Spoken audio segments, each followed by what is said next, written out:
Dalam rangka menyambut Puja Wali ke-25, Pura Agung Wiradharma Samudra Cilandak, puluhan umat Hindu Cilandak dan sekitarnya menggelar gerak jalan santai mengelilingi kompleks marinir di Jakarta. Kegiatan gerak jalan santai tersebut sangat bermanfaat bagi tubuh dan dapat menjaga kesehatan jantung.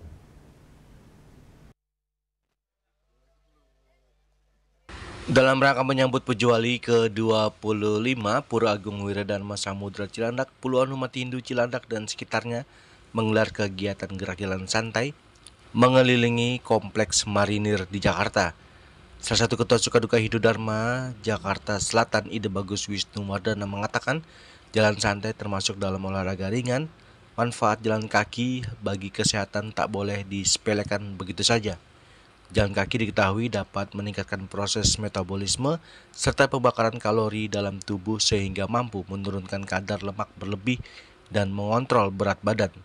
Untuk itu ia juga berharap agar menyambut Puja Wali ke-25, Pura Agung Wiradharma Samudra Cilandak, keadaan umat Hindu selalu dalam keadaan sehat dan bahagia.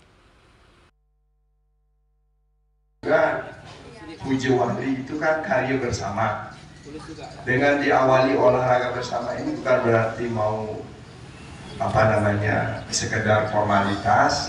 Ini menunjukkan bahwa panitia sudah siap dari sisi fisik dan tenaga. Contohnya, yang mudah-mudahan dengan ini kita ceria bersama, jalan santai, sehat. Tinggal 2 minggu lagi karya bisa lagi antar dan lancar. Sejak tanya dulu Ketua Panitia bagaimana untuk anggaran sudah tersedia. Seperti diketahui bahwa Puja Wali ke-25 Pura Agung Wiradharma Samudra Cilandak jatuh di tanggal 25 Oktober 2025. Dari Jakarta, Julius Soeharto dan Ketut Sumadiasa melaporkan.